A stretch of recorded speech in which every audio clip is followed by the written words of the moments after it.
Career success platform channel पर मैं गौतम शर्मा आप सभी का हार्दिक स्वागत करता हूं। C TET paper second SST previous question series को आगे बढ़ाते हुए आज हम कवर करेंगे 3 जनवरी 2022 के पूछे गए प्रीवियस क्वेश्चनों को एक्स्ट्रा फैक्ट और डिटेल के साथ। ये मेरा 3 जनवरी का पेपर नंबर सेकंड है। इससे पहले पार्ट फर्स्ट में आपको क्वेश्चन नंबर 1 से 30 तक मैं कवर करा चुका हूँ।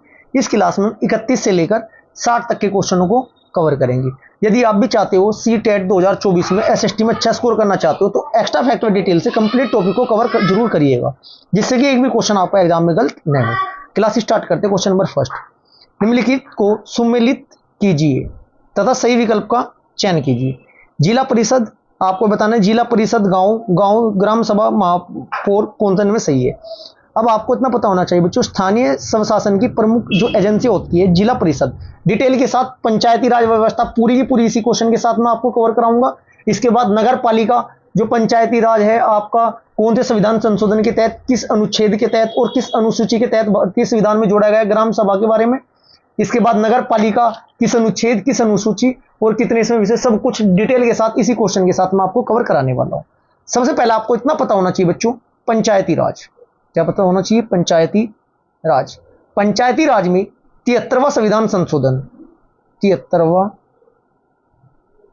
संविधान संशोधन 1992 द्वारा, 73वें संविधान संशोधन 1992 द्वारा संविधान में एक भाग जोड़ा गया था, 9 भाग नंबर 9A जोड़ा गया था। इस भाग में ना 16 नए आर्टिकल थे, 16 अनुच्छेद। कहां से कहां तक थे जी आपके में, 243 कैसे लेकर अण तक थी। ठीक है जी। एक अनुसूची जोड़ी गई थी, 11वें नंबर की अनुसूची। प्रारंभ में 8 अनुसूची थी, 9वीं 10वीं 11वीं 12वीं बाद में जोड़ी थी। 11वीं अनुसूची में क्या था बच्चों, 11वीं अनुसूची में ग्राम पंचायतों के गठन के बारे में वर्णन है। ग्राम पंचायत के गठन के बारे में 11वीं अनुसूची में वर्णन है। ये जोड़ी गई थी आपकी 73वें संविधान संशोधन 1992 द्वारा। क्लियर है जी। यहां से क्वेश्चन क्या क्या बनते हैं कि ग्राम पंचायत का सदस्य बनने के लिए न्यूनतम आयु कितनी होनी चाहिए, 21 वर्ष। डायरेक्ट पहला क्वेश्चन इंपॉर्टेंट है। दूसरा क्वेश्चन बनता है कि ग्राम पंचायत में कुल कितने विषय है, 29 विषय। ग्राम पंचायत में कुल कितने विषय है, 29 विषय।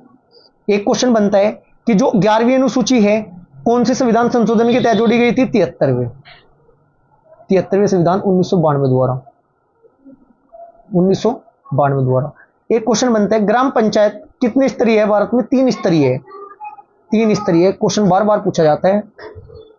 3 स्तर कौन कौन से होते हैं, नंबर 1 आपका ग्राम स्तर, नंबर 2 आपका मध्यवर्ती स्तर बोले तो ब्लॉक स्तर,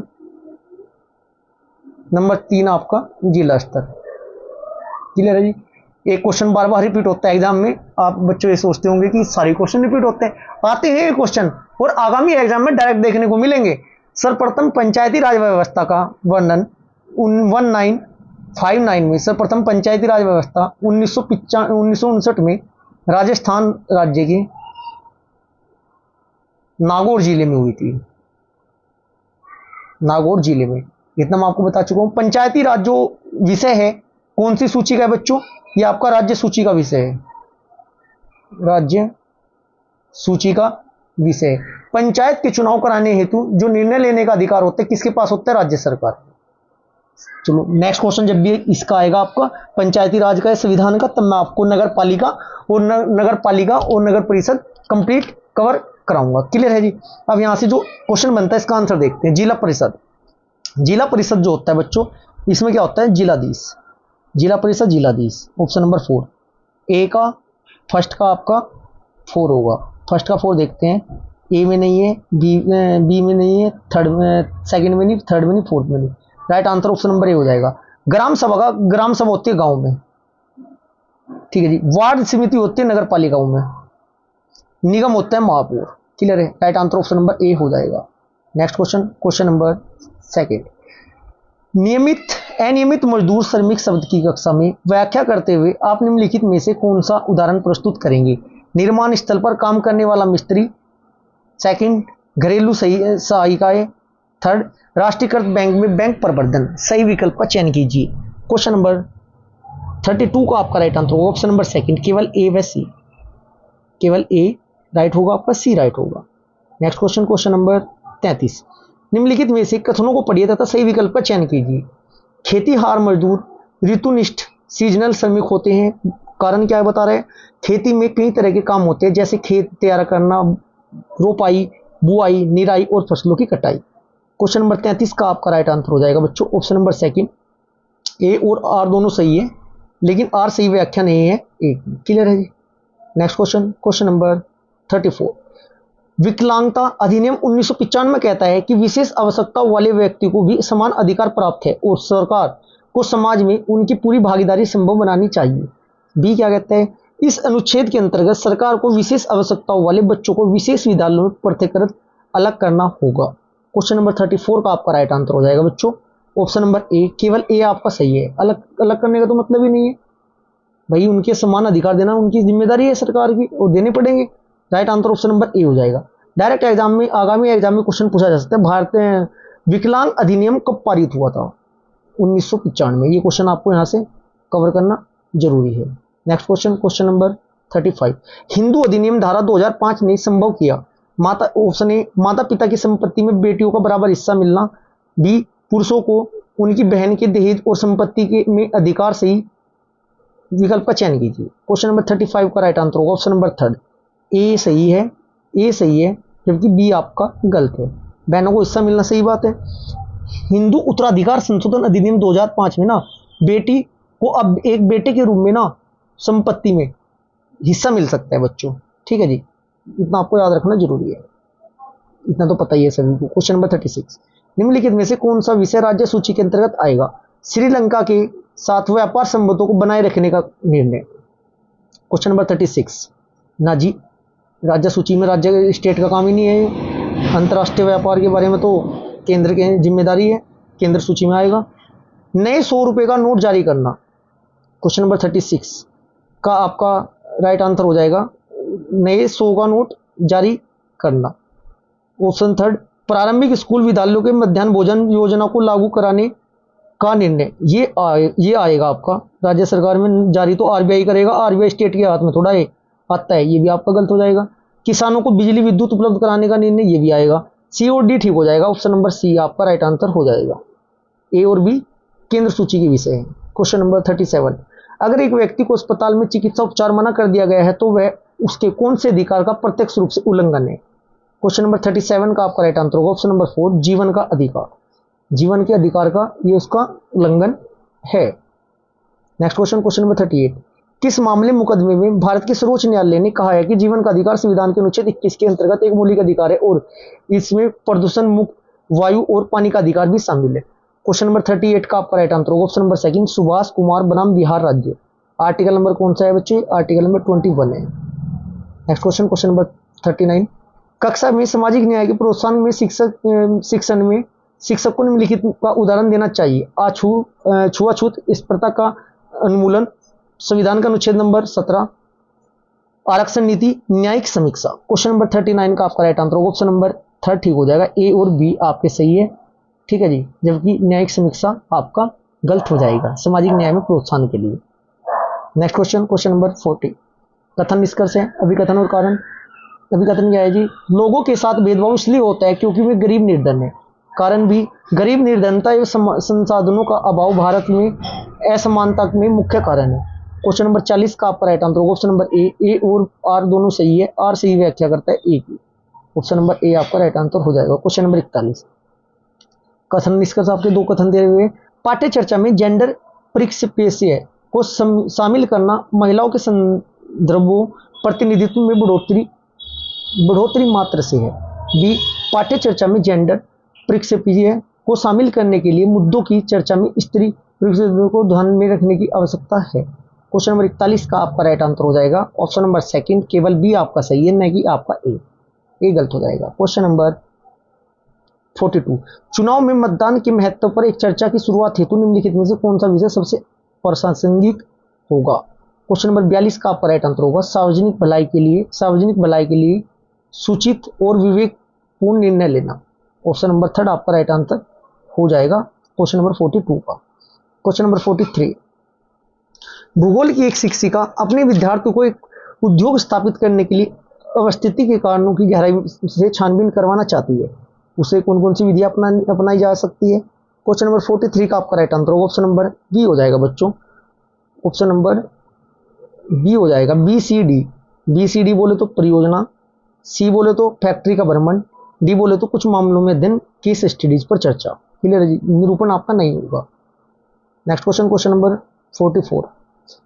1975 और 1977 के बीच भारत में आपातकाल की अवधि के दौरान भारत सरकार ने पत्रकारों के लिए कुछ नियम निर्धारित किए और उन्हें दिए गए दिशा निर्देशों का पालन करने के लिए कहा। सभी समाचार पत्रों का कोई भी लेख प्रकाशित करने से पहले सरकार की अनुमति लेने के लिए कहा गया था। यह उदाहरण निम्नलिखित में के सिद्धांतों को समझाने के लिए उपयुक्त है। क्वेश्चन नंबर 44 का आपका राइट आंसर होगा ऑप्शन नंबर सेकंड, अभिवेचना सेंसरशिप के बारे में ये बात है आपकी, सेकंड ऑप्शन ठीक हो जाएगा।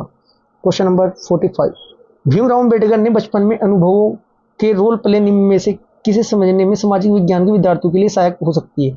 ए, उन तरीकों व साधनों को जिनके द्वारा भारतीय संविधान लिखा गया। बी, समाज से वंचित वर्गों के साथ सहानुभूति रखे। सी, औपनिवेशिक समय पर अस्पृश्यता का चलन कैसा था? क्वेश्चन नंबर 45 का आपका right answer option number second, B व सी सही होंगे आपके, ये आपका गलत हो जाएगा। नेक्स्ट क्वेश्चन, क्वेश्चन नंबर 46 का आपका right answer option number 4, A B C D आपके सही होंगे, क्योंकि ये बच्चों यदि मैं डायरेक्ट पढ़ना स्टार्ट करूंगा रिपीट होने का नहीं, ये समझ वाले क्वेश्चन होते हैं। Question number 47। सामाजिक विज्ञान की कक्षा में बच्चों के चिंतन प्रक्रिया तथा समालोचनात्मक दृष्टिकोण को प्रोत्साहित करने हेतु निम्न में से कौन सी युक्ति सबसे उपयुक्त है? क्वेश्चन नंबर 47 का आपका राइट आंसर हो जाएगा ऑप्शन नंबर 3, केवल ए व सी, मुद्दों पर चर्चा और शिक्षण का मत। Question number 48। भारत में मौसम की चर्चा करने हेतु एक शिक्षिका एक पाठ योजना बना रही है। वह इसे अपने द्वारा पढ़ाई गई संप्रत्यय के साथ जोड़ना चाहती है। उसने इससे पहले निम्नलिखित संप्रत्ययों में से कौन सा संप्रत्यय पढ़ाया होगा? क्वेश्चन नंबर 48 का आपका राइट आंसर, क्वेश्चन नंबर 48 का आपका राइट आंसर हो जाएगा, क्वेश्चन नंबर 48 का आपका राइट आंसर होगा ऑप्शन नंबर सेकंड, परिक्रमण। क्वेश्चन नंबर 50, 49 छूट गया शायद क्वेश्चन नंबर। सामाजिक विज्ञान की कक्षा में निम्नलिखित में से कौन सा समालोचनात्मक चिंतन क्षमता को बढ़ावा दे सकता है? क्वेश्चन नंबर 49 का आपका राइट आंसर होगा ऑप्शन नंबर ए व बी आपके दोनों सही है। दिए गए तर्क हेतु साक्ष्य का स्रोत पूछना, ऑप्शन बी विद्यार्थियों को अपने शब्दों में विवरण देने के लिए प्रोत्साहित करना। Next question, question number 50। Question number 50 में डायरेक्ट आंसर बताऊंगा ऑप्शन नंबर 4, सी वे आपका डी ठीक हो जाएगा। कक्षा में वाद विवाद आयोजित करने के लिए सामान्य ज्ञान के विषय उपलब्ध करवाना, ऑप्शन डी बच्चों को समाचार पढ़ने तथा उस विषय वस्तु पर सवाल करने के लिए प्रोत्साहित करना। ठीक है जी। Next question, question number 51। विद्यार्थियों द्वारा कक्षा में पूछे गए प्रश्न हमारे शहर इतने गंदे क्यों हैं को संबोधित करने के लिए शिक्षिका इन पर विभिन्न दृष्टिकोण उपलब्ध करवाने का निर्णय लेती है। निम्न में से कौन सा सबसे उपयुक्त युक्ति होगी? क्वेश्चन नंबर 51 का राइट आंसर होगा ऑप्शन नंबर ए, स्थानीय सफाई कर्मचारी के उनके कार्य अनुभव और उनके सामने आने वाली चुनौतियों को साझा करने हेतु कक्षा में आमंत्रित करना। क्वेश्चन नंबर 52 का आपको मैं डायरेक्ट राइट आंसर बताऊंगा, क्योंकि यदि इतने 4 ऑप्शन में और इतना लेंदी क्वेश्चन पढ़ूंगा बच्चों समय ज़्यादा लग जाएगा, मैं ज़्यादा लंबी क्लास आपकी नहीं करना चाहता। क्वेश्चन नंबर 52 का आपका राइट आंसर होगा ऑप्शन नंबर 4 हो जाएगा, option number 4। Next question, question number 53। श्रीमान राज अपने प्रारंभिक विद्यार्थियों को सामाजिक विज्ञान की प्रासंगिकता को समझाते हैं, कैसे समझाएंगे जी? क्वेश्चन नंबर 53 का राइट आंसर होगा ए बी सी। ए बी सी बोले तो यह आपको विश्लेषणात्मक कौशल विकसित करने में सहायक होगा। यह अन्योन्याश्रित विश्व में समायोजन के लिए विभिन्न संस्कृतियों को सराहना करने की आवश्यकता है। तुम्हें समसामयिक वास्तु विकलताओं में लैस होना होगा। Next question, question number 54। सामाजिक विज्ञान परियोजना करते हुए निम्न में से कौन सा प्राथमिक स्रोत के प्रयोग की ओर संकेत देता है? क्वेश्चन नंबर 54 का आपका राइट आंसर होगा ऑप्शन नंबर 4, एक ऐतिहासिक स्मारक का भ्रमण एवं प्रशिक्षण करना। नेक्स्ट क्वेश्चन, क्वेश्चन नंबर 55 का राइट आंसर क्या होगा बच्चों? Option number second. Option number second series में है आपका ये DEBCA सीरीज में लगा लेना, बिल्कुल राइट आंसर आपका हो जाएगा। Question number 56। विद्यालयों में कर्मचारियों की नियुक्ति करने हेतु विकसित किए जाने वाले आकलन विधि की प्रकृति में होना चाहिए, क्या होना चाहिए? 56 का right answer option number A, अधिगम का आकलन, ऑप्शन नंबर ए आपका राइट आंसर हो जाएगा। Question number 57।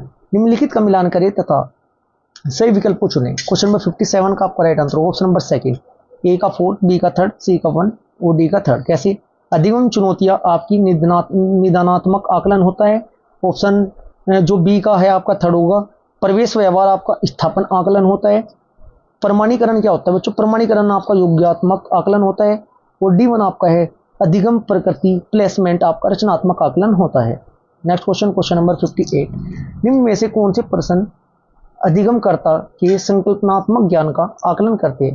क्वेश्चन नंबर 58 का आपका 58 का right answer option number A और बी आपके दोनों सही है। राज्य तथा सरकार के बीच के अंतर्गत पर चर्चा कीजिए और मौलिक अधिकार क्या है? क्वेश्चन नंबर 58 का आपका right answer option number A हो जाएगा। नेक्स्ट क्वेश्चन 59, जोया मैडम यह सुनिश्चित करना चाहती है कि विद्यार्थी सरकार के विभिन्न प्रकारों के संपत्तियों को समझ लिया। निम्न में से कौन सा प्रश्न उनकी समझ के बारे में शिक्षिका का निर्णय लेने के लिए सक्षम बनाएगा? क्वेश्चन नंबर 59 का आपका right answer option number second, राजतंत्र की प्रजातंत्र से तुलना कीजिए। अपने आप बच्चे समझ जाएंगे। क्वेश्चन नंबर 56, एक आकलन कार्य में छात्रों को चित्र के माध्यम से जल चक्र समझाने के लिए कहा गया। इस कार्य के माध्यम से छात्रों के ज्ञान या समझ में निम्नलिखित में से कौन से पहलू का आकलन नहीं किया जा सकता? क्वेश्चन नंबर 60 का राइट आंसर ऑप्शन नंबर 4, मीठे पानी के स्रोत। ये आज की क्लास हमारी यहीं पर समाप्त होती है। यदि आपको क्लास अच्छी लगी है तो वीडियो को लाइक करें, शेयर करें। यदि चैनल को सब्सक्राइब नहीं किया तो चैनल को सब्सक्राइब जरूर करें। Thank you.